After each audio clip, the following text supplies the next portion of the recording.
Hi guys, hi gals. This video is going to be a little different than my normal content. If you're looking for my more typical motorcycle content, this video may or may not be for you, but I encourage you to stay tuned because this is going to be a very, I think, interesting and historical video. This concerns some World War II history in Cebu, and I was just lucky enough to go on a little trip and meet a wonderful 83-year-old lady who witnessed the surrender of the Japanese forces on Cebu Island in August 1945. So this is a bit of serendipity, a bit of luck.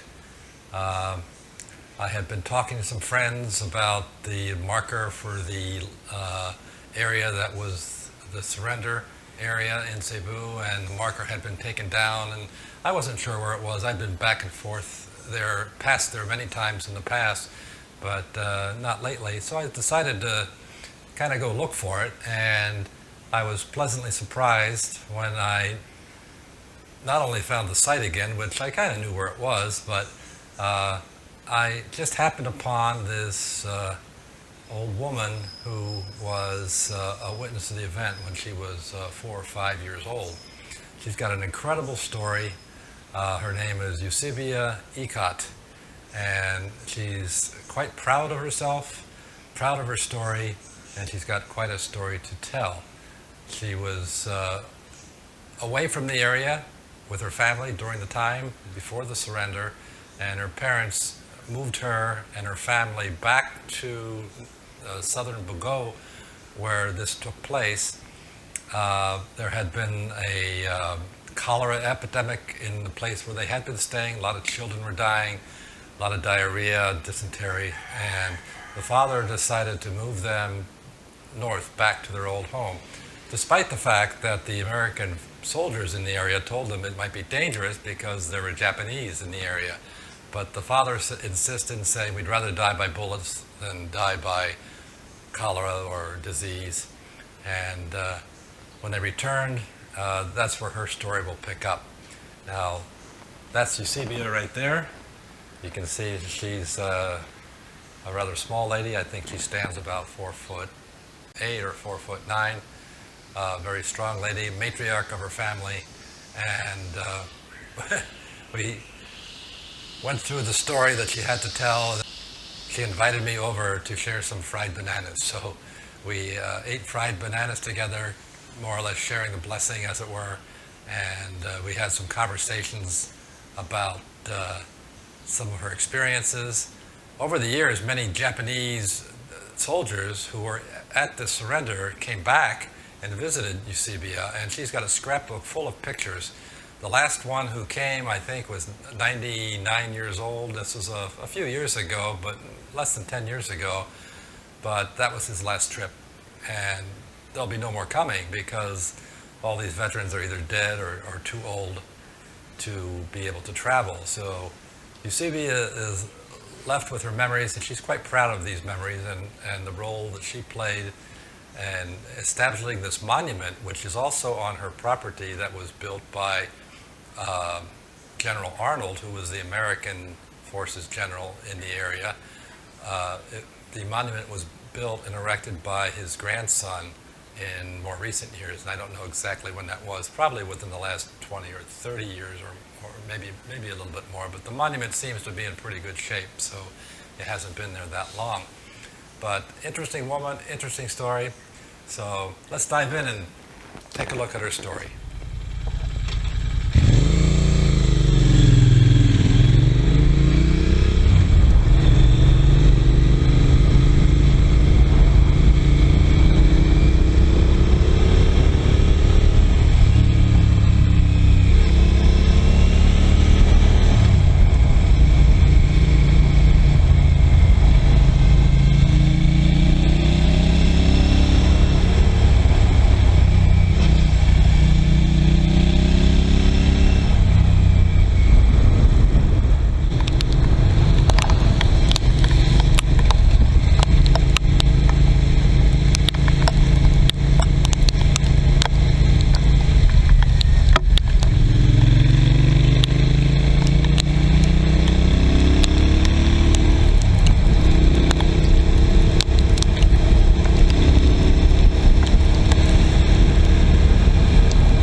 the Japanese surrender? Is it right there?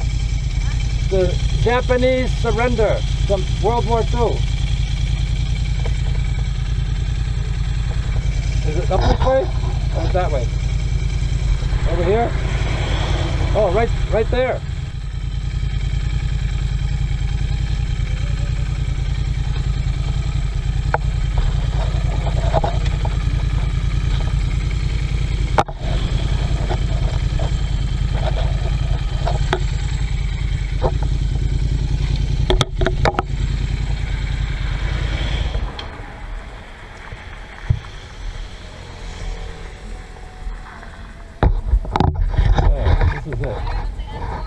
Yeah, hi.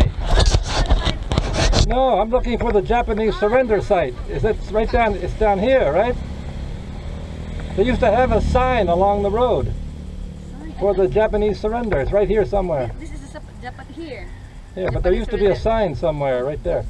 No more? There's no more? That's the landmark.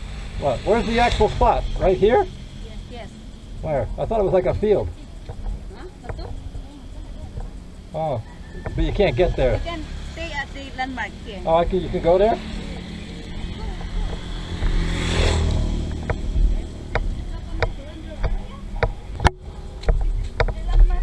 Oh, there's a landmark. Oh, I see. There's a mark here. I see. But the actual spot is over there somewhere in the field, right? Yeah. Yeah, okay. They used to have a sign along the road, but there's no more sign. When they fixed the road 4 years ago, they took the sign down. No, our is Lola. Mami dong be, palihog. Okay, well, I'm going to take a picture. Mother. Huh? Mother knows and to do with our I'm going to take off my helmet. American veterans. Oh. Veterans sila. So the American veterans Yeah. put up that signpost. Okay. Yeah, tagay si Sir Mel 300. Akong karne. Okay. Wow. I'm going to go look at this thing. Oh, yes. Oh, how are you? Nanay? Fine. Fine. I was the one who witnessed the surrender. So how old are you? 83 years. 83. Well, okay, so we have you now. So can you tell me your name? Eusebia Ycot. Okay, and you are 83. And you look only 68. You look very young. I'm old already. Yeah, so... Maybe because I always happy cleaning this area. Because my father is a veteran. Your father was a veteran. Oh, he did not receive any shoes. And honor of my father, I gave a little area because of my father. The Japanese surrender here because we were from Tuburan. Then we go home earlier because there is a epidemic there. We suffered cholera, diarrhea, and mostly small children died. In a home base.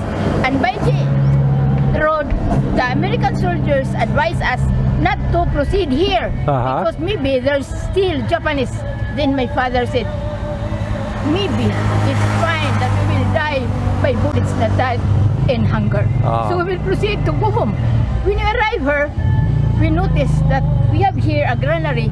There's some Japanese living there. So fortunately, when we stopped the Japanese, the American jeep, they stopped. Then we report. My mother reported that there's some Japanese here. It's very fortunate because the American was very kind enough. The American said, all right, if you hear me, please come out. We will give you food, we will give you clothing, we will give you medicine. Because some area, the Japanese already surrendered. But honestly, this is the first place where the Japanese surrendered. It is just a bluff of that American soldiers. Then 3 Japanese soldiers from our granary come forward. Sign of surrender. So the American gave food, gave American bread, gave chocolate, and that American soldiers said, call your companions, we will be here, waiting for you. So we give some medicine for your companions. Sir, we will surprise many Japanese soldiers around. Hiding just in the banana. So that evening, the American was able to assemble many Japanese soldiers. I witnessed it. I see. And Then I said, how old were you at that time? maybe I was already 4 years old or 5 years old because I did not forget. That is the first time I was able to taste a chocolate and American bread given by the American soldiers. So I said, people will not surrender by bullets, but they surrender because of the very kind American soldiers. So this official ceremony in the field here, that was not the real, or that was the real surrender? The official ceremony, there's on film. They have it on film, the Japanese marching and presenting their swords to the Americans. That was this. Yeah. They surrendered in this area. There are so many, but some of the civilian Filipino, they tried to hurt the Japanese, but the American were able to stop. I see. Yeah. So it happened slowly over a few weeks. Then the following day, but the third day, maybe it was 6 by 6 or 5 mini. But the Americans were able to serve the Japanese. So they were able to convince some of the Japanese who were up the mountain. Oh, they come here with a cradle, riding in a cradle because they are already they cannot walk already. I see. Because of the wound. Well, they had many hideouts in the mountains. I understand the Japanese were hiding in the caves up in the mountains. Yeah, there's a cave there under the dake tree. Oh, when we go inside, it is slippery because it is like a wheel. But when you're already inside, it's very nice. And Japanese soldiers are living there. Yes, that's what I heard. They had hospitals inside the caves, and they had a place where they put their weapons and ammunition and things like that. Yeah, well, thank you very much. I appreciate your time. It's very hot here, so... Sir, we can take a shelter. Oh, okay. Well, then I graciously donated this area, just a remembrance. I'm going to take a quick video of this, and I'll come right back, and then we'll get out of the sun.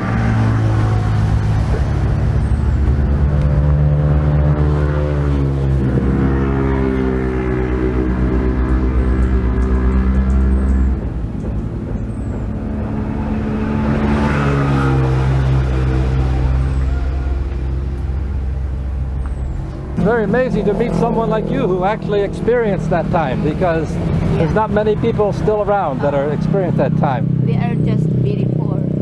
We are always eating vegetables. So I teach my grandchildren to eat vegetables, not meat, not pork. So we will stay longer. That plant, kamuti, I always have that for my dinner. That is only kamuti top. I see that. Yeah, I've eaten the kamuti tops. Well, you have a nice place here. You have some ducks and yes, sir. And many a nice farm. Plants. Are these are all your plants? Your family's plants that you're selling here? Yeah, very nice. Well, I want to thank you very much. I appreciate this. This is. We have served fried bananas. We can serve you. Hot, very hot. Dong, pagdaming saging init dong. Wait, tinidor. Kana patilawan na to siya saging.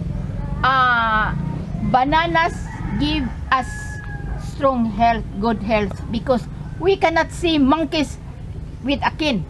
So bananas, that's very nice to eat. Yeah, that's right. We always plant bananas, vegetables, and these ducks also give us eggs. We don't use that eggs from the poultry because that's only a feed.